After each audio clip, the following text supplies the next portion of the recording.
আমাদেরকে বলি এমন হুসাইনকে ভালোবাসার দরকার আছে না? আর জোরে আছে। ইয়াজিদের বিন্দু পরিমাণ প্রশংসা করলে তোমরা এটা গ্রহণ করবে কখনো? কখনো গ্রহণ করবে না। এবং তোমাদের যে পরবর্তী প্রজন্ম সন্তান হোক, ভাই হোক, নাতি হোক, সবাইকে তুমি জীবনের প্রতিদিন একটা সময় অল্প অল্প করে বোঝানো লাগবে। এই জন্য বন্ধু বোঝানো লাগবে। হযরত ইমাম হুসাইনের উপদেশটা হলো কি আমার নবী, ইমাম হুসাইনের মধ্যে ছিল আমার নবীর আদর্শ, ইসলামের রং। আর ইয়াজিদের দিকে আমি ছোট্ট করে একটু বর্ণনা দিতে চাই বন্ধু।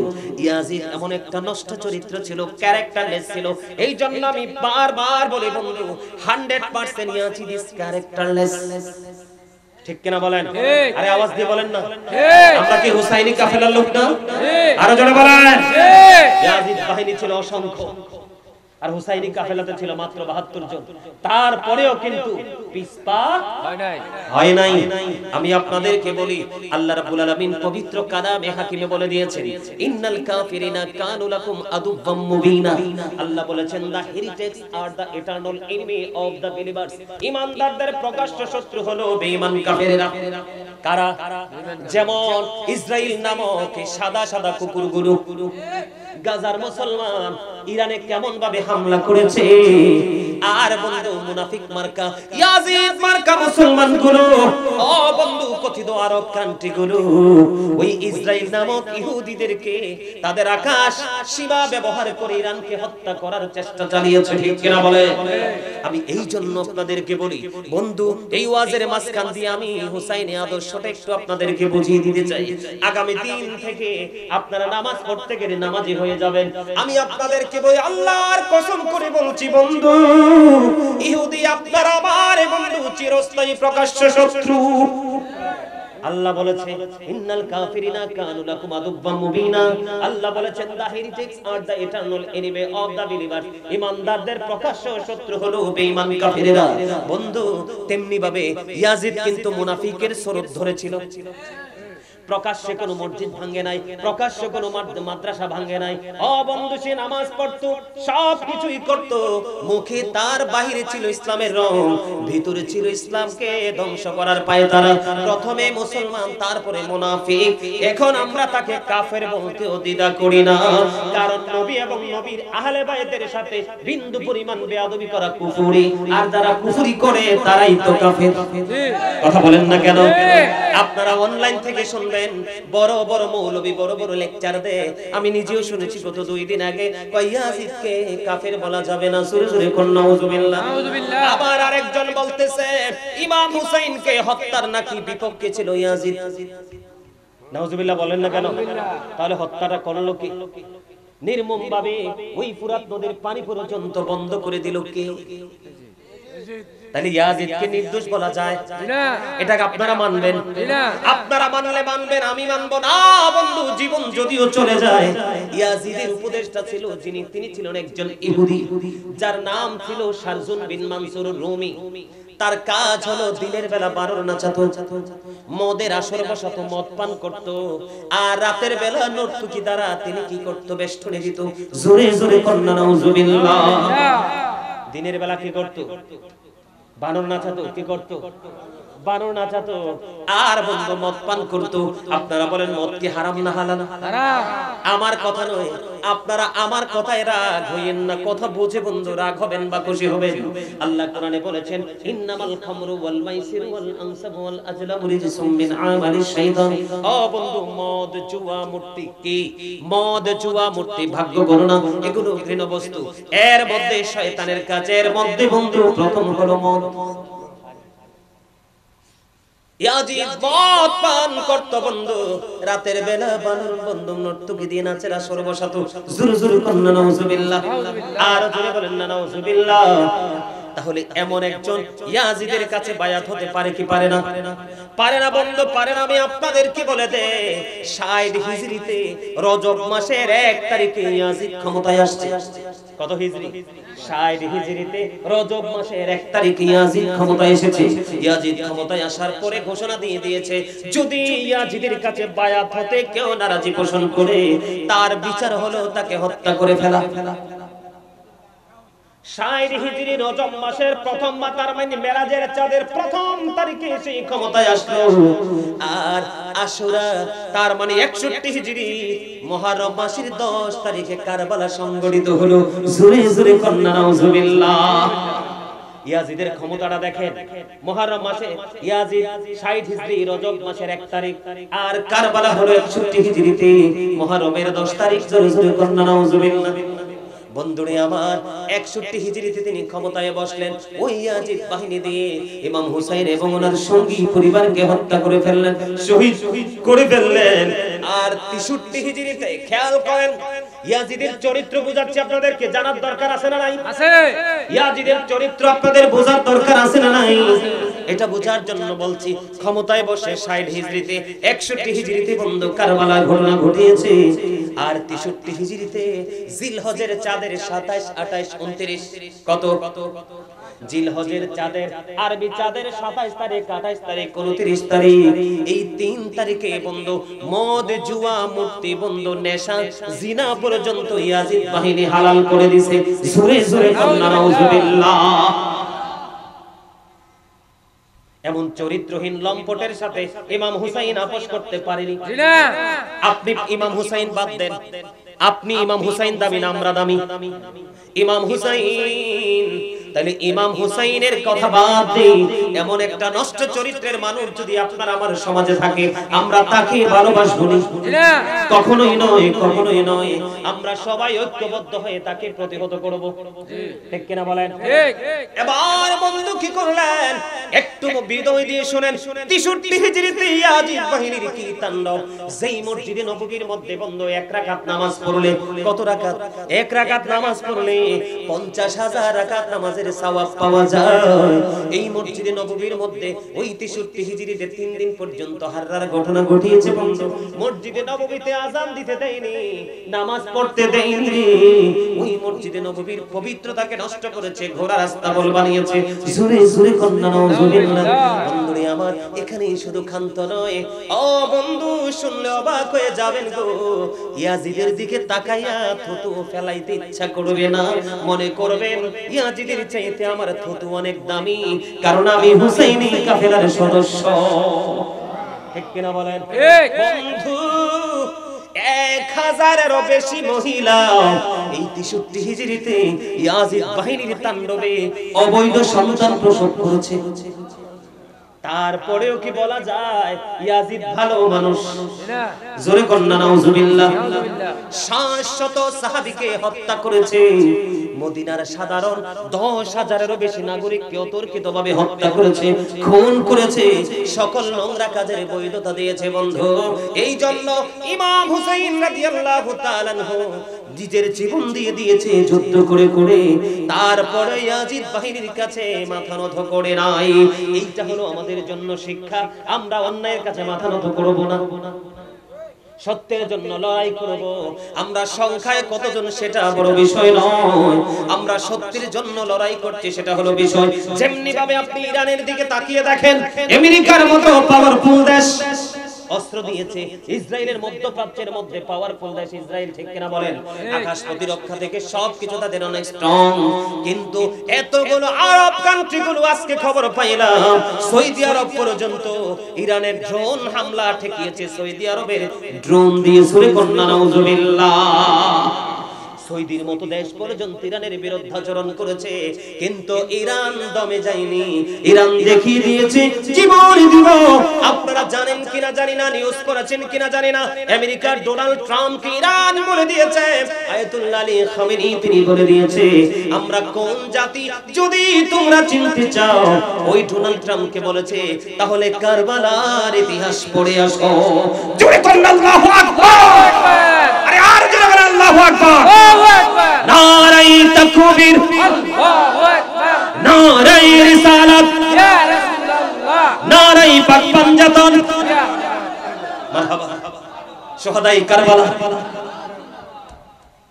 ওয়াজ বুঝতেছেন তো নাকি আমি টাইম পাস করতেছি না? বুঝতেছেন?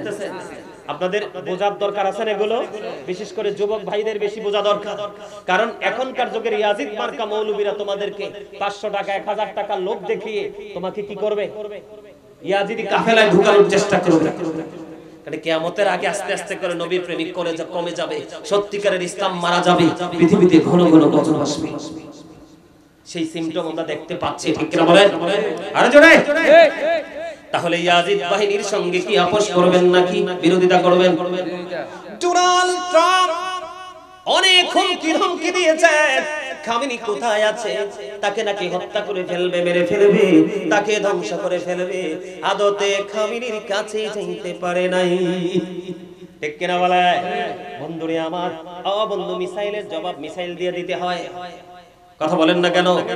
মিসাইলের জবাব ইমানি চেতনা দিয়ে ইমানি প্রশ্নের জবাব দিতে হয়, আর মিজানের পাল্লার জবাব আমল দিয়ে দিতে হয়। তাহলে এই জন্য বোঝা যায় প্রত্যেকটা সেক্টর আপনাকে করে রাখতে হবে, না হয় সফল হতে পারবেন না। আমি আপনাদেরকে বলি বন্ধু, যেই নবী না হইলে কোনো কিছু হতো না, যেই নবী না আসলে আমরাও হতাম না। এই আসমান জমিন চন্দ্র সূর্য জান্নাত জাহান্নাম কিছুই হতো না। সেই নবীর কলিজার টুকরা যাদের স্পষ্ট দলিল কোরআন হাদিস থেকে প্রমাণিত, তারা জান্নাতের সরদার হবে, যুবকদের লিডার হবে। ওই তাদের অন্যতম সদস্য একজন ইমাম হুসাইন, ফুরাত নদীর পানি পর্যন্ত তাদের জন্য বরাদ্দ করে দিয়েছে। বন্ধুরে আমার, আমি যদি আপনাদেরকে ছোট্ট করে কারবালার মর্মান্তিক একটা জায়গা থেকে আমি বলি, আমি একটু আগে থেকে বলি, বন্ধু, ইয়াজিদ যখন ক্ষমতায় আসলো, ইয়াজিদ ক্ষমতায় আসার পরে, বন্ধু, ইয়াজিদ ক্ষমতায় আসার পরে মদিনার গভর্নরকে চিঠি লিখলেন, ইমাম হুসাইনকে হত্যা করে ফেলতে হবে, যদি সে আমার কাছে অঙ্গীকারবদ্ধ না হয়, বায়াত গ্রহণ না করে। জোরে জোরে বলেন নাউযুবিল্লাহ, আরো জোরে বলেন না নাউযুবিল্লাহ, আরো জোরে নাউযুবিল্লাহ। মারওয়ান ইবনে হাকাম এবং ওয়ালিদ বিন উতবার কাছে চিঠি লিখলেন। তারা দুইজন একত্রিত হলো, ইমাম হুসাইনকে আমন্ত্রণ জানালো। তাদেরকে ইমাম হুসাইনকে বললেন গোপনে বায়াত হওয়ার জন্য, অঙ্গীকারবদ্ধ প্রতিশ্রুতি দেওয়ার জন্য। ইমাম হুসাইন বললেন, না না না, আমি গোপনে আতা কি করব না, আপোষ করব না, আমার সাথে আপোষ করতে হলে লুকানোই করতে হবে, ওপেনলি। এই কথা বলে ইমাম হুসাইন যখন বের হতে লাগলেন, বন্ধু, তখন বললেন মারওয়ান ইবনে হাকাম একটা ডাব দিয়ে বললেন ওয়ালিদ বিন উতবাকে, তুমি এখনই হুসাইনকে হত্যা করে ফেলো। যদি এখন তুমি এখান থেকে হুসাইনকে ছেড়ে দাও, তাহলে অনেক বড় দাঙ্গা লেগে যাবে, অনেক বড় কি হবে, ঝগড়া হবে, অনেক বড় যুদ্ধ হয়ে যাবে। এবার ওয়ালিদ বিন উতবা নবীর প্রেমিক ছিলেন, একটা ডাক দিয়ে তিনি বললেন মারওয়ান ইবনে হাকামকে, একটা ডাক দিয়ে বললেন, আমার এক হাতে যদি গোটা পৃথিবীর সকল নিয়ামত দেওয়া হয়, আর আরেক হাতে যদি হুসাইনকে তলোয়ার, এইগুলোর বিনিময়ে হুসাইনকে তলোয়ার চালানোর জন্য ছুরি চালানো হয়, আমি ইমাম হুসাইনকে কতল করতে পারবো না। জোরে জোরে কন্যা সুবহানাল্লাহ। যাদের কাছে নবীর কলিজার টুকরা আলী মুকামকে হত্যা করার জন্য চিঠি দেওয়া হলো, পত্র লেখা হলো, তারাই সাফ জানিয়ে দিয়েছেন। কিন্তু মারওয়ান ইবনে হাকাম ছিলেন অত্যন্ত দুষ্ট, অত্যন্ত নষ্ট, অত্যন্ত ক্যারেক্টারলেস। সে চেয়েছিলেন তখনই হত্যা করতে। ইমাম হুসাইনকে কি করলেন না বন্ধু, সুযোগ দিন, ইমাম হুসাইন সুযোগ দিলেন না, এখান থেকে বীরের মতো চলে গেলেন। যাইতে যাইতে যাইতে যাইতে বন্ধু 61 হিজরি চলে আসলো। 61 হিজরি মুহররমের 10 তারিখ কারবালার দিন বন্ধু, এমন এক অবস্থা হলো, দেখতে দেখতে যুদ্ধের ময়দান পর্যন্ত চলে গেল। ইয়াজিদ বাহিনীর যিনি শক্তিশালী নেতা ছিলেন, শক্তিশালী বীর পুরুষ ছিলেন, তিনি কি করলেন, কুফা পর্যন্ত যখন ইমাম হুসাইনকে নিয়ে গেলেন, নিয়ে যাওয়ার পরে এবার তিনি কি করলেন, যে বীর পুরুষ তার নাম ছিল হুর, কে? তার নাম হলো হুর। এবার হুরের মধ্যে আহলে বাইতের প্রতি প্রেম পয়দা হলো। দেখেন, জীবনের শেষ প্রান্তে এসেও নবীর আহলে বাইতকে ভালোবেসে যে জান্নাতি হয়ে গেল। তিনি বললেন সর্বশক্তিমান যিনি ছিলেন ওই দলের মধ্যে, যার মধ্যে সর্বোচ্চ পাওয়ার ছিল হুর, তিনি এবার কি করলেন, ইমাম হুসাইনকে একটা ডাক দিয়ে বললেন, ও কলিজার টুকরা, রাসূলের কলিজার টুকরা, ও নবীর আহলে বাইতের অন্যতম সদস্য ইমাম হুসাইন, আমি আপনাকে বলে দিতে চাই, আমি তো আপনাকে পাহারা দিয়ে দিয়ে একেবারে আপনাকে শহীদের দরজা পর্যন্ত নিয়ে এসেছি। আপনি আমাকে একটা কথা বলে দেন, এই মুহূর্তে যদি আমি তওবা করে, আল্লাহ কি আমার তওবা কবুল করবে? জোরে জোরে কন্যা সুবহানাল্লাহ। যিনি নবীর কলিজার টুকরাকে শহীদ করার জন্য কারবালার প্রান্ত পর্যন্ত নিয়ে আসছেন, কারবালার পূর্বক্ষণে তিনি ডাক দিয়ে বললেন, তার নাম হলো হুর। আমি যদি এখন আল্লাহর কাছে তওবা করি, কারণ আমি অনেক বড় অপরাধ করে ফেলেছি, এমন এক জায়গায় আপনাকে নিয়ে এসেছি, এখন আপনাকে ইয়াজিদ বাহিনী শহীদ করে দিবে, আমি যদি তওবা করি আমার আল্লাহ তওবা কবুল করবে কিনা। এই কথা বলার পরে ইমাম হুসাইন একটা ডাক দিয়ে বললেন, সত্যিকার অর্থে যদি আমাকে ভালোবেসে, নবীর আহলে বাইতকে ভালোবেসে আল্লাহর সন্তুষ্টির জন্য তওবা করো, আমার আল্লাহ তওবা কবুল করবে। এই কথা বলার পরে এবার হুরকে ইমাম হুসাইন ডাক দিয়ে বললেন, তুমি নিচে নেমে আসো।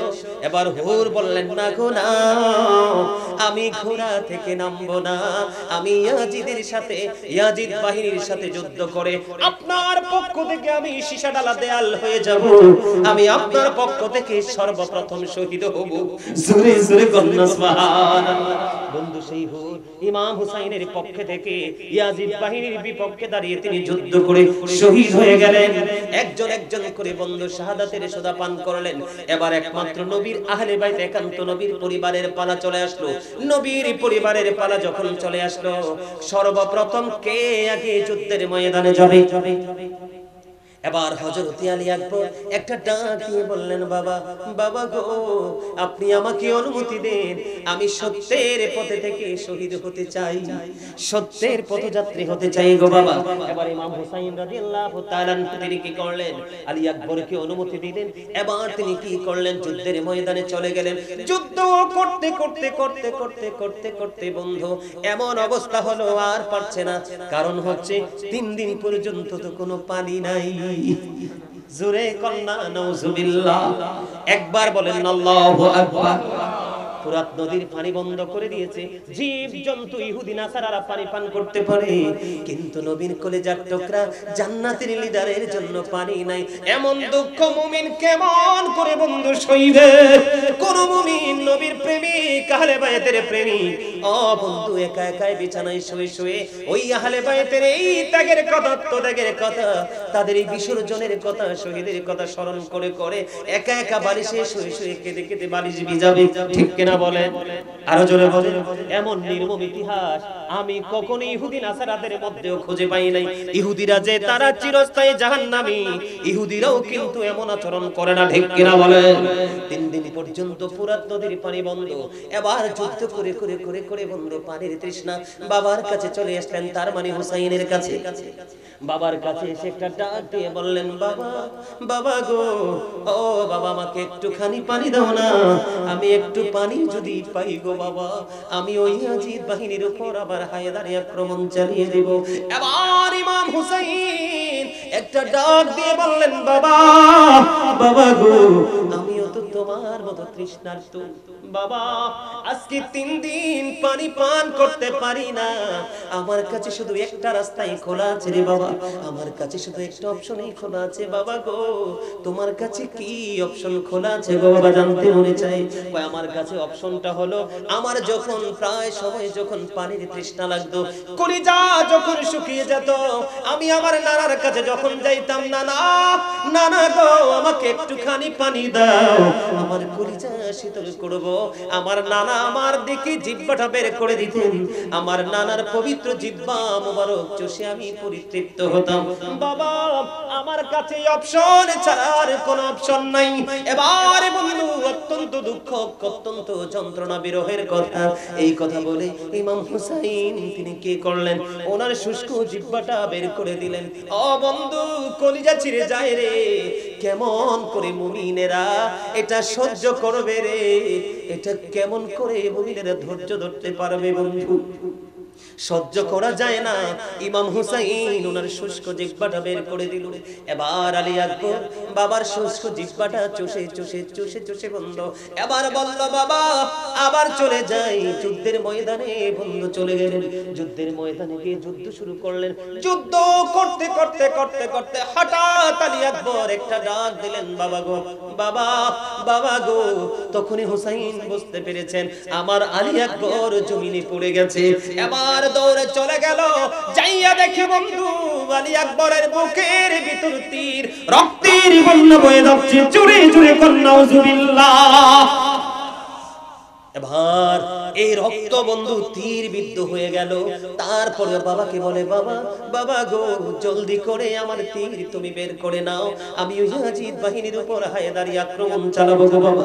এই কথা বলতে যখন লাগলেন, হযরত ইমাম হুসাইন কি করলেন, ওই কলিজার টুকরার দেহ থেকে ও বন্ধু তীরটা যখন বের করলো, রক্তের বন্যা বইতে শুরু করলো। এবার কি করলেন, এরই মধ্যে এই হযরত আলী আকবর শাহাদাত বরণ করেছে। ইন্না লিল্লাহি ওয়া ইন্না ইলাইহি রাজিউন। জোরে জোরে কন্না আল্লাহু আকবার। এবার কি করলেন, কাঁধে করে সন্তানের লাশ তাঁবুর দিকে নিয়ে আসলেন। এবার বন্ধু ইমাম আলী আকবরের লাশ বন্ধু কি করলেন, ওই তাঁবুর মধ্যে বন্ধু কি করলেন, তাঁবুর কাছে রেখে দিলেন। এবার দ্বিতীয় পালা, এবার হাসান রাদিয়াল্লাহু তাআলা আনহু সুযোগ্য শাহজাদা হযরতে কাসেম রাদিয়াল্লাহু তাআলা আনহু চলে আসলেন। চাচা গো, চাচা আমাকে তুমি অনুমতি দাও, আমাকে অনুমতি দাও, আমিও সত্যের পথযাত্রী হতে চাই। বন্ধু অনেক কথোপকথন হলো, পরে অনুমতি দিলেন। যাওয়ার পরে হযরতে কাসেম রাদিয়াল্লাহু তাআলা আনহু শহীদ হয়ে গেল। ধীরে ধীরে যখন তিনি শহীদ হয়ে গেল, ওই যুদ্ধের ময়দান থেকে কলিজার টুকরা ভাতিজাকে কাঁধে করে আবার তিনি তাঁবুর কাছে নিয়ে আসলেন। আর বলতে লাগলেন, বাবারে আমি তো তোমাকে সহযোগিতা করতে পারলাম না। এই যখন কাসেম রাদিয়াল্লাহু তাআলা আনহু বন্ধু যখন শহীদ হয়ে গেল, এর পরে পরই ছোট্ট শিশু আলী আসগরকে তীর মারল বনি আসাদ গোত্রের। বহুত জোরে জোরে কোন নাউজুবিল্লাহ। আরো জোরে বলেন না নাউজুবিল্লাহ। এমনি করে করে করে করে একক যুদ্ধ একেবারে শেষ প্রান্তে চলে আসলো, একেবারে শেষ প্রান্তে বন্ধু চলে আসলো। আস্তে আস্তে আস্তে আস্তে এবার ইমাম হুসাইনের পালা। কার পালা? ইমাম হুসাইনের পালা। ওই ইয়াজিদ বাহিনী ইমাম হুসাইনের দিকে আক্রমণ করার সাহস পায় না। এবার কি করলেন, ইমাম হুসাইন রাদিয়াল্লাহু তাআলা যুদ্ধের ময়দানে চলে আসলো। যখন ইয়াজিদ বাহিনী চতুর্দিক থেকে আক্রমণ করলো, যুদ্ধ করতে করতে করতে করতে সীমার ওনার কাছে চলে আসলো। এবার সীমারকে ডাক দিয়ে বললেন, সীমার এখন কি নামাজের সময়? হ্যাঁ এখন নামাজের সময়। এবার সীমারকে ডাক দিয়ে বললেন, সীমার আমাকে একটু সময় দাও, আমি যেন শেষ সেজদাটুকু মালিককে দিতে পারি। জোরে জোরে কন্না সুবহানাল্লাহ। ও বন্ধু, এই হোক না উমরাবাদের আমার ভাই আমার বাবা গো, আমি তোমাদেরকে এই জায়গা থেকে একটুখানি বলতে চাই, যুদ্ধের ময়দানে শহীদ হয়ে যাচ্ছে, কিছুক্ষণের মধ্যে শাহাদাত বরণ করবে, এমন নির্মম পরিস্থিতির মধ্যে থাকার পরেও তিনি আল্লাহর কুদরতি কদমে সেজদা দেওয়া ভুলে নাই। আপনি বলেন সেই হুসাইনকে কি ভোলা যায়? নামাজ ছাড়বেন নি, শুধু কারবালার মাহফিল করালে চলবে না, ইমাম হুসাইনের আদর্শের মধ্যে নামাজও। কথা বলেন না কেন? আগে কিন্তু দান সাদাকার কথা বলে দিয়েছি, মনে আছে নি? এই যুদ্ধের ময়দানে তিনি কি করলেন বন্ধু, শাহাদাত বরণ করার পূর্বে তিনি নামাজ আদায় করলেন। এবার ধীরে ধীরে সীমার ওনার বুকের উপরে এসে বসলেন। এবার সীমারকে একটা ডাক দিয়ে বললেন, সীমার আমি তোর বুকের জামাটা একটু খোল, আমি তোর বুকটা একটু দেখতে চাই। এবার সীমার কি করলেন, তার বুকের জামাটা খুললেন। বুকের জামাটা খোলার পরে এবার সীমারের বুকের দিকে তাকায়া দেখলেন, তার বুকের মধ্যে সাদা সাদা শ্বেত চিহ্ন দেখা যায়। জোরে জোরে কন্না নাউজুবিল্লাহ। এবার বন্ধু এবার কি করলেন, আমার কলিজার টুকরা আপনার কলিজার টুকরা পানির স্পন্দন, নবীজির কলিজার টুকরা মা খাতুনে জান্নাত ফাতেমা ওয়ালির কলিজার টুকরা ইমাম হুসাইন একটা ডাক দিয়ে বলল, রে সীমা তুই বুঝি সেই বদকিসমত রে, আমার নানা ও পৃথিবী থেকে যাওয়ার সময় আমাকে বলে গেছে রে, সাদা সাদা কুকুরগুলো, সাদা দাগের কুকুরগুলো আমার বাগানটাকে হরণ করে নিয়ে যাবে। জোরে জোরে কন্না নাউজুবিল্লাহ। এখন আমাদের দেশে নবীজি গায়েবের খবর জানে বললে মাথা গরম হয়ে যায়। কথা বলেন না কেন? এই যে হুসাইনের এই বক্তব্য থেকে নবীজি যে গায়েবের খবর জানতেন, এটা স্পষ্ট কিনা? কথা বলেন না স্পষ্ট কিনা? কারণ ওই যে আমার নবীজি বলে গেছে, এখন বাস্তব প্র্যাকটিক্যালি এসে দেখছেন সত্যি সত্যি শিমরের বুকের মধ্যে সাদা সাদা চিহ্ন দেখা যায়। বন্ধুরে আমার কি করলেন, এবার সঙ্গে সঙ্গে ইমাম হুসাইনের দেহ মোবারক থেকে মাথাটা আলাদা করে ফেললো। আলাদা করার পর জোরে জোরে কন্না নাউজুবিল্লাহ, ইন্না লিল্লাহি ওয়া ইন্না ইলাইহি রাজিউন। এবার দেখেন ইয়াজিদ বাহিনী ওই দেহ থেকে মাথাটা আলাদা করেও বন্ধু ক্ষান্ত হয় না রে। ও বন্ধু, তাদের এই মাথাগুলোর উপর ঘোড়া দিয়ে পদদলিত করেছে এবং তাদের এই পবিত্র দেহ থেকে গোশত পর্যন্ত খসিয়েছে। জোরে জোরে কন্না নাউজুবিল্লাহ। ইমাম হুসাইন ওনার সঙ্গীদেরকে এত নির্মম ভাবে শহীদ করার পরেও আপনি দেখেন তাদের রওজা মোবারক খুঁজে পাওয়া যায়। জি, তার কবর কোথায় আজও পৃথিবীর কেউ জানে না। জুরে জুরে কন্যা ঠিক না ঠিক? পৃথিবীর কোন মানুষ ইয়াজিদের কবর দেখাইতে শুনছেন নেই পর্যন্ত? নাই নাই বন্ধু নাই। আমার আল্লাহ তাকে নিশ্চিহ্ন করে দিয়েছে বন্ধু। বিশেষ করে এই যে ইয়াজিদ বাহিনী খেয়াল করেন, হুসাইনের মাথা মোবারক নিয়ে বন্ধু এবার রওনা দিলেন ইয়াজিদের বাড়ির দিকে। কোথায়? ইয়াজিদের বাড়ির দিকে যখন রওনা দিলেন, পথির মধ্যে বন্ধু সন্ধ্যা হয়ে গেল। খেয়াল করেন ইয়াজিদ বাহিনীর চরিত্রটা পাইছেননি? জবাই করে হত্যা করে অকন্ত ক্ষান্ত হয়নি। এই মরুভূমির মধ্যে কুফার মধ্যে পদদলিত করেছে। এবার মাথা মোবারক নিয়ে বন্ধু ইয়াজিদের বাড়ির দিকে রওনা হয়েছে পুরস্কারের জন্য। যাওয়ার সময় হঠাৎ করে রাস্তায় কি হয়ে গেল, খ্রিস্টান পাদ্রীর দিকে রওনা হয়ে গেল। খ্রিস্টান পাদ্রী যাওয়ার সময় রাস্তার মধ্যে তাবু গাড়লো। খ্রিস্টান পাদ্রী জানতে পেরেছেন নবীজির কলিজার টুকরার মাথা নিয়ে ইয়াজিদের বাড়ির দিকে রওনা হয়েছে পুরস্কারের আশায়। এবার ওই খ্রিস্টান পাদ্রী একটা ডাক দিল, ইমাম হুসাইনের মাথাটা যদি তুমি আমাকে একটি রাতের জন্য শুধু দাও, আমি তোমাকে 10,000 দিরহাম দিব। সুবহানাল্লাহ বলবেন না? আরে আরো জোরে বলেন না সুবহানাল্লাহ। একবার বলেন নাউজুবিল্লাহ। ওই পাদ্রীর কথা চিন্তা করে বললাম সুবহানাল্লাহ। আর ওই ইয়াজিদ বাহিনী কাফির গুলো মুনাফিক গুলোর কথা চিন্তা করে বললাম নাউজুবিল্লাহ। দেখেন অর্থের জন্য তারা পৃথিবীর জন্য কত পাগল ছিল। ঠিক তেমনি ভাবে বর্তমান যুগে দেখবেন এই ইয়াজিদ মার্কা মৌলবীরা শুধু টাকার জন্য সুবিধা যেখানে সেই তালে তালেই করে কাজ। ঠিক কিনা বলে? এগুলো কিন্তু আমাদের ইসলামের জন্য বড় গজব। 10,000 দিরহাম দিব, দিয়ে দাও, দিয়ে দিলেন। এবার ওই খ্রিস্টান পাদ্রী ইমাম হুসাইনের মাথাটা নিয়ে গেলেন। যাওয়ার পর উঁচু একটা জায়গায় রাখলেন, সুগন্ধিযুক্ত পানি দিয়ে ধৌত করলেন। করার পরে এবার ওই সুগন্ধিযুক্ত পানি দিয়ে ধোয়ার পর উঁচু একটা জায়গায় রেখে দিলেন। এবার তিনি বললেন, কিতাব প্রমাণ করেছে বন্ধু, চাইয়া দেখলেন সারা রাত তিনি ইমাম হুসাইনের মাথা মোবারকের দিকে তাকিয়ে রইলেন।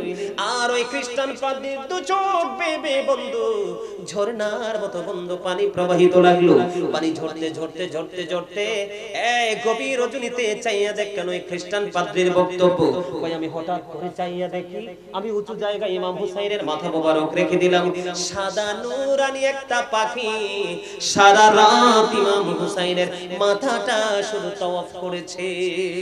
জোরে জোরে কন্না সুবহানাল্লাহ, আর জোরে কন্না সুবহানাল্লাহ। বন্ধুরে আমার, ইমাম হুসাইন যখন শহীদ হয়ে গেল, শাহাদাত বরণ করলো, ও বন্ধু বাইতুল মুকাদ্দাসে যে ঝুলন্ত পাথর আছে জানেননি?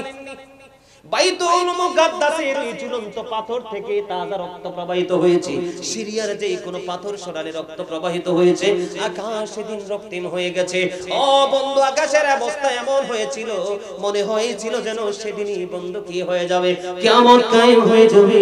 জিনেরা পর্যন্ত কেঁদেছে, আসমান কেঁদেছে, জমিন কেঁদেছে, ফেরেশতারা কেঁদেছে। স্বয়ং এই নির্মম ইতিহাসে আমার আল্লাহ পর্যন্ত কষ্ট পেয়েছে। জোরে জোরে কন্না নাউজুবিল্লাহ।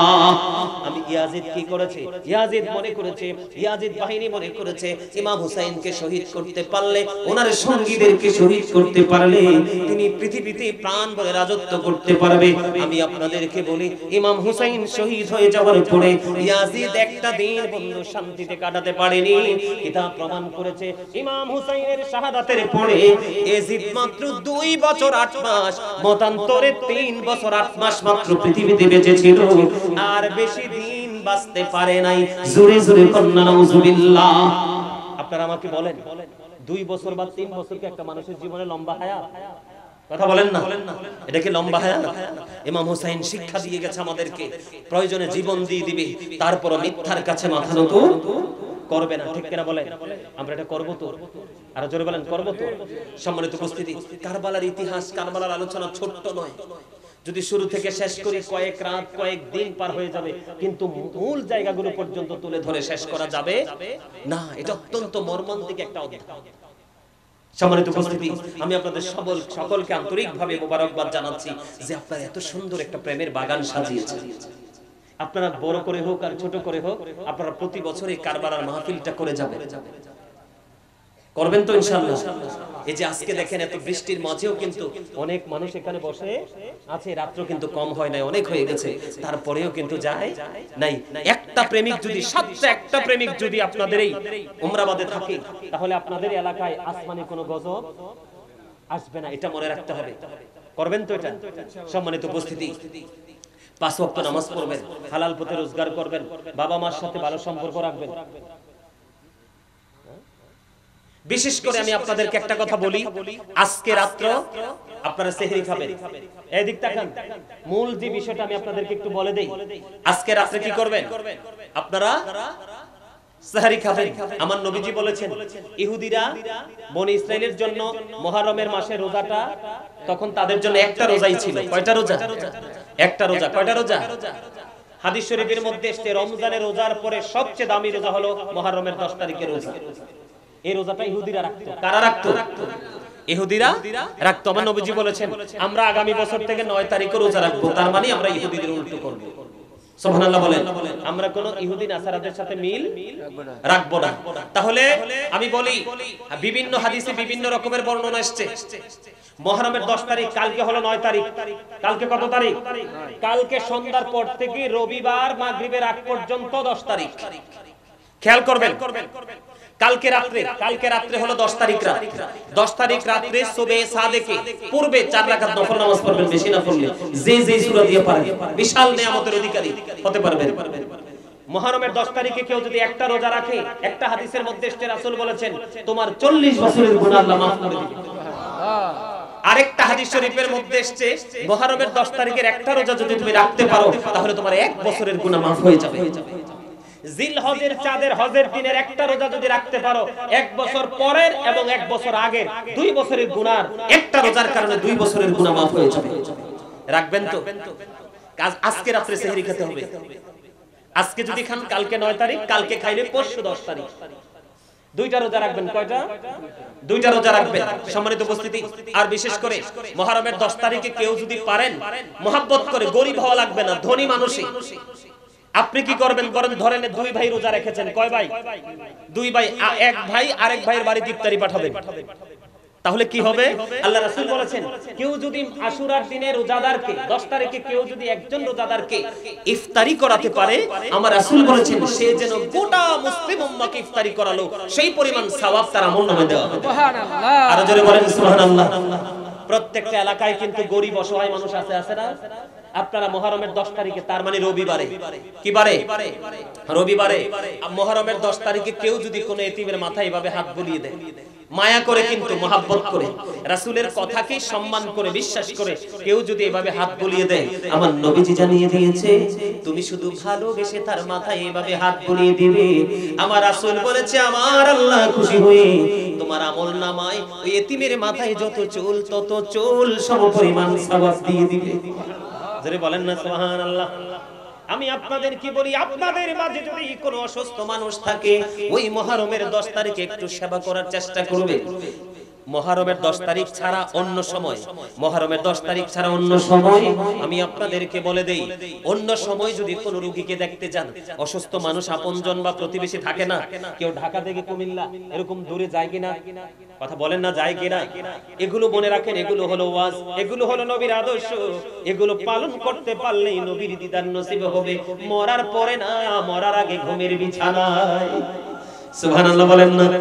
আমার নবীজি বলেছেন, কেউ যদি কোনো অসুস্থ রোগীকে দেখতে যায়, যতক্ষণ না পর্যন্ত সে ঘরে ফিরে না আসলো, ততক্ষণ যেন সে শুধু জান্নাতি ফল কুড়াইতে থাকলো। জান্নাতি ফল বুঝেননি? ফল মজা না? যতক্ষণ সে ঘরে না ফিরলো, তার মানে আপনি যতক্ষণ ঘরে না ফিরবেন ওই রোগীর কাছে থাকবেন, ততক্ষণ আপনার আমলনামায় ওই জান্নাতের ফল ঢুকতে থাকলো। সুবহানাল্লাহ বলেন না? আর একটা হাদিসে আসছে আরো মজার খবর, কেউ সকালে যায় বিকালে আসে, কেউ বিকালে যায় পরের দিন সকালে আসে, আসে না? নবীজি জানিয়ে দিয়েছেন তুমি যদি সকালে যাও বিকালে ফিরে আসো, এই সকাল থেকে বিকেল ফিরে না আসা পর্যন্ত তোমার পক্ষ হয়ে ৭০,০০০ ফেরেশতা আল্লাহর কাছে মাগফিরাত কামনা করবে। তুমি যদি বিকালে যাও পরের দিন সকালবেলা তোমার গন্তব্যে ফিরে আসো, এই গ্যাপটার মধ্যে আরো ৭০,০০০ ফেরেশতা তোমার পক্ষে আল্লাহর কাছে তোমার জন্য মাগফিরাত কামনা করতে থাকবে। আর যদি মুহররমের 10 তারিখে এটা করো, আমার রাসূল বলে দিয়েছেন কেউ যদি মুহররমের 10 তারিখে কোন অসুস্থ মানুষকে সেবা করে রে, সে যেন গোটা পৃথিবীর সকল অসুস্থ মানুষের সেবা করলো, সেই পরিমাণ সওয়াব তার আমলনামায় দেওয়া হবে। আমি ওয়াজটা শেষ করে দিতাম, ছোট্ট একটা আমার ঘটনা মনে হয়েছে, একটু বলি আপনাদেরকে শিখার জন্য, বোঝার জন্য। মুহররমের 10 তারিখকে যদি আপনি হৃদয় দিয়ে সম্মানের সাথে স্মরণ করতে পারেন, আমল করতে পারেন, আপনার জীবনে নসিব কি নিয়ামত পাবেন শুধু ছোট্ট করে বলে দিচ্ছি, তারপরে মোনাজাত দিয়ে দিব। একটু বসবেন তো? আলহামদুলিল্লাহ বলেন। বন্ধুরে আমার, ইরাকের রায় শহরের বাদশা, তার কাছে 10 তারিখে একজন সাহায্যের জন্য আসলো। আসার পরে তিনি কি করলেন, ওই গরিবকে ফিরিয়ে দিলেন। ফিরিয়ে দেওয়ার পরে ওই ভিক্ষুক একজন ইহুদির কাছে গেলেন, একজন খ্রিস্টানের কাছে গেলেন। একজন খ্রিস্টানের কাছে যখন গেলেন, একজন বেঈমানের কাছে গেলেন। যাইতে দেরি বেঈমান তাকে সাহায্য করলো। গভীর মন দিয়ে শুনেন মুহররমের 10 তারিখের মর্যাদা কত। বন্ধুরে আমার, এবার কি করলেন, তিনি সাহায্যটা করে নিলেন। করে যখন দিলেন, দিনটা চলে গেল, রাত্র হলো। রাত্র গভীর ইরাকের রায় শহরের বাদশা স্বপ্নে দেখতেছে তিনি জান্নাতের সামনে ঘোরাঘুরি করছে। তিনি প্রশ্ন করলেন এটা কি? উত্তর দিল, প্রশ্ন যখন করলেন উত্তর দিলেন এটা জান্নাত, এটা তোমার জন্যই বরাদ্দ ছিল, কিন্তু এখন আর এটা তোমার নসিবে নাই, এটা একজন কাফের এটার মালিক হয়ে গেছে। ইরাকের রায় শহরের বাদশা আশ্চর্য হয়ে গেল যে আমি একজন ইমানদার আর এটা আমার নসিবে ছিল, আর একটা কাফের কেমন করে নিয়ামত পেয়ে যায়। তিনি আশ্চর্য হয়ে গেলেন। কয় তোমার কাছে যখন মুহররমের 10 তারিখে একজন ভিক্ষুক এসে হাত পাতলো, তুমি তাকে দিলা না, একজন কাফেরের কাছে হাত বাড়াইতে দেরি, সে দিয়ে দিল, আমার আল্লাহ খুশি হয়ে গেল, এই জন্য জান্নাত তার জন্য বরাদ্দ হয়ে গেল। রায় শহরের বাদশা পাগল হয়ে গেল, এটা আবার কেমন কথা। সকালবেলা তিনি কি করলেন, ভোর হতে না হতে 1 লক্ষ দিরহাম, কত দিরহাম? 1 লক্ষ দিরহাম নিয়ে ওই কাফেরের বাড়ি হাজির হয়ে গেল। কারণ আমরা বাঙালিরা ঘোষ দিতে বেশি পছন্দ করি, নিজের কাজ নিজে করতে পছন্দ করি। ঠিক না? ঠিক। এই আরব রাষ্ট্র কি মুনাফিকি করতেছে না? কিসের জন্য? সুবিধার জন্যই তো, টাকার জন্যই তো, দুনিয়ার জন্যই তো। ইরাকের রায় শহরের বাদশা আশ্চর্য হয়ে গেলেন, আরে সে পাইছে তো কি হইছে, 1 লক্ষ দিরহাম দিলে নিশ্চয়ই সে দিয়ে দিবে। এবার এই কাফেরের কাছে যাইয়া বললেন আমি তোমাকে 1 লক্ষ দিরহাম দিব, তোমার যে নিয়ামত ওই নিয়ামত আমাকে বরাদ্দ দাও। এবার এই কাফের একটা ডাক দিয়ে বললেন, ও রায় শহরের বাদশা, তুমি এত বোকা কেন? তুমি কেন বোঝো না এটা বর্ণনীয় নিয়ামত? তোমার 1 লক্ষ দিরহামের বিনিময়ে আমি ওই নিয়ামত তো থাক দূরের কথা, ওই জান্নাতের একটা চৌকাঠও তোমার কাছে বিক্রি করব না, বরং তুমি শুনে রাখো আমি মধুর কালেমা পড়ে মুসলমান হয়ে গেলাম, লা ইলাহা ইল্লাল্লাহ মুহাম্মাদুর রাসূলুল্লাহ সাল্লাল্লাহু আলাইহি ওয়াসাল্লাম। আপনি খেয়াল করেন, একজন মুসলমান কি হয়ে গেল, নিয়ামত থেকে বঞ্চিত হয়ে গেল। আর একজন বেঈমান, আর একজন কাফের, যার জন্য আল্লাহ কোরআনে বলেছে উইদ্দাত লিল কাফিরিন, কাফেরদের জন্য আল্লাহ বানিয়েছে জাহান্নাম, একজন পরিপূর্ণ জাহান্নামী ব্যক্তি জান্নাতি হয়ে গেল এবং মধুর কালেমা পড়ে ইমানদার হয়ে গেল। এটা মুহররমের 10 তারিখের দানের বরকত। সুবহানাল্লাহ। বুঝতে পারছেন নি কিছু? আরো জোরে বলেন, বুঝতে পারছেন? আল্লামা নাসাফি রাহমাতুল্লাহি আলাইহি তিনি বর্ণনা করেছেন, ছোট্ট একটা ঘটনা শুনেন। আল্লাহর এক প্রিয় বান্দাকে কাফেরেরা বন্দী করে রাখলো। মুহররমের 10 তারিখ যখন আসলো, 10 তারিখ আসার পরে কাফেরদের হাত ফসকে তিনি বের হয়ে গেল। বের হয়ে যাওয়ার পরে কাফেরেরা বুঝতে পারলো যে আমাদের যেই সাজাপ্রাপ্ত যে আসামি তিনি বের হয়ে যাচ্ছে। চতুর্দিক দিয়ে কাফের ওই বন্দিশালায় যিনি বন্দী ছিলেন, ওই বন্দীকে আক্রমণ করার জন্য, তারা আক্রমণ চালানোর জন্য সম্মিলিতভাবে প্রচেষ্টা চালিয়ে গেল। এইটা ওই বন্দী যিনি ছিলেন তিনি বুঝতে পারলেন, বোঝার পরে আল্লাহর কাছে একটা দরখাস্ত দিলেন, মালিক, মালিক রে, মুহররমের 10 তারিখ তো অবর্ণ নিয়ামতের দিন, আল্লাহ আমাকে কাফিরেরা বন্দী করে রাখলো গো, আমাকে তুমি কাফিরদের হাত থেকে এই মুহররমের 10 তারিখের উসিলায় তুমি মুক্ত করে দাও। এই কথা বলার পরে আল্লাহ রাব্বুল আলামিন তার ডাকটা কবুল করলো। সঙ্গে সঙ্গে সমস্ত কাফিরগুলোর চোখ বন্ধ, অন্ধ হয়ে যায়। জোরে জোরে সুবহানাল্লাহ। এবার কাফিরদের বন্ধু কাফিরদের চোখ ফাঁকি দিয়ে তিনি কি করলেন, এখান থেকে বের হয়ে গেলেন। কাফিরের হাত থেকে মুক্তি পেয়ে তিনি অনেক বেশি খুশি, তিনি অনেক বেশি খুশি হয়ে ওই মুহররমের 10 তারিখে তিনি রোজা রাখলেন। কি করলেন? 10 তারিখে রোজা রাখলেন, কিন্তু ওনার কাছে কোনো খাবার নাই। ইফতারের সময় যখন হলো, ইফতারের সময় হওয়ার পরে ওই লোকটা অত্যন্ত ক্ষুধার্ত, বুঝিনি তো সারাদিন রোজা রেখেছে, ক্লান্ত হয়ে তিনি বসে পড়লেন। হঠাৎ করে ওনার চোখের মধ্যে তন্দ্রা আসলো। তন্দ্রা বুঝেননি? ঘুম ঘুম ভাব, মানে পরিপূর্ণ ঘুম না, ঘুম আসতেছে আসতেছে এরকম একটা ভাব। এই ঘুমন্ত অবস্থায়, ওই তন্দ্রাচ্ছন্ন অবস্থায় তিনি উপলব্ধি করতে পারলেন, কে যেন রে ওনার জন্য জান্নাতি খাবার ওনাকে খাওয়াচ্ছে। সুবহানাল্লাহ, জোরে জোরে কন্না সুবহানাল্লাহ। নূরানি নূর যেন এসেছে, নূরানি মানুষ যেন এসেছে। উনি তন্দ্রাচ্ছন্ন অবস্থায় তিনি বলতেছে, আমি স্পষ্ট বুঝতে পারতেছি আমাকে কে জানি জান্নাতি নাজ নিয়ামত খাইয়ে দিচ্ছে। এবার তিনি কি করলেন, খাওয়া যখন শেষ হলো, সেই ঘটনা ইফতারের সময় পরিতৃপ্ত হয়ে গেল। ওই পরিতৃপ্ত হয়ে যাওয়ার পরে এবার বন্ধু চোখ মেলে তিনি চাইয়া দেখেন, সত্যি ওনার ক্ষুধার্ত পেট একবারে পরিতৃপ্ত হয়ে গেছে। জোরে জোরে কন্না সুবহানাল্লাহ। তার মানে তিনি জান্নাতের নিয়ামত খেয়েছেন। বন্ধু কিতাব প্রমাণ করেছে, আল্লামা নাসফি রাহমাতুল্লাহি আলাইহি তিনি বলে দিয়েছেন, আমি এই লোকটা এই ঘটনার পরে থেকে 20 বছর পৃথিবীতে বেঁচে ছিল। এই 20 বছরে কোনো দিন তার পেটে কোনো খিদা লাগে নাই। 20 বছর পর্যন্ত ওই জান্নাতি খাবার খেয়ে তিনি বেঁচে ছিলেন। জোরে জোরে বলেন না সুবহানাল্লাহ। মুহররমের 10 তারিখ আমি যদি বলি, এভাবেই বলতেই থাকবো, আপনারাও শুনতে থাকবেন, অনেক মজা পাবেন। তবে একদিন তো এভাবে সব বলে শেষ করা যায় না, যায় না। গতকালকে অনেক রাত্রিতে, আগামী কালকে প্রোগ্রামে যাব, তার পরের দিনও প্রোগ্রামে যাব, শিডিউল ঠিক করা থাকে। এই জন্য নির্দিষ্ট একটা সীমারেখার মধ্য দিয়ে আমাদেরকে চলতে হয়। সম্মানিত উপস্থিতি, মুহররমের 10 তারিখ হলো কি বার? শনিবার মাগরিবের পর থেকে রবিবার মাগরিবের আগ পর্যন্ত। এই সময়টা অত্যন্ত গুরুত্বপূর্ণ। এদিক তাকান, দান সদকা করবেন, ফকির মিসকিন আসলে খাওয়াবেন, পারলে ঘরে কোন সুন্নি আলেম দেখে ঘরে একটা মিলাদ পড়িয়ে দিবেন, কোরআন তেলাওয়াত করবেন, নফল ইবাদত করবেন, যে যা পারেন করবেন। কিন্তু মনে রাখবেন, চিরদিনের জন্য মনে রাখবেন, 12টি মাসের মধ্যে 4টি মাস অত্যন্ত সম্মানিত মাস। কয়টি মাস? মারামারি করা যাবে না, ঝগড়া করা যাবে না, বকাবকি করা যাবে না, কাটাকাটি করা যাবে না, কোনো কিছু করা যাবে না। অত্যন্ত পবিত্র। একটা হলো মুহররম মাস, আর একটা হলো রজব, তার মানে মেরাজের চাঁদ। কিসের চাঁদ? একটা হলো মেরাজের মাস, আর একটা হলো মুহররমের মাস, আর দুইটা হলো জিলকদ এবং জিলহজ। এই 4টা মাস অত্যন্ত সম্মানিত। মারামারি, কাটাকাটি, আর বিশেষ করে আমাদের বাংলাদেশে কিন্তু প্রতিহিংসা বেড়ে যাচ্ছে। এগুলো কিন্তু হুসাইনি আদর্শের মধ্যে না আছে।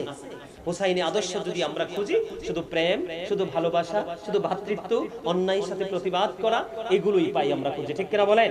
এই আদর্শ যেন হৃদয় দিয়ে ধারণ করে আমরা যেন বাস্তব জীবনকে বাস্তবায়ন করতে পারি। আল্লাহ যেন আমাদেরকে সেই তৌফিক দান করে। সকলে বলুন আমিন।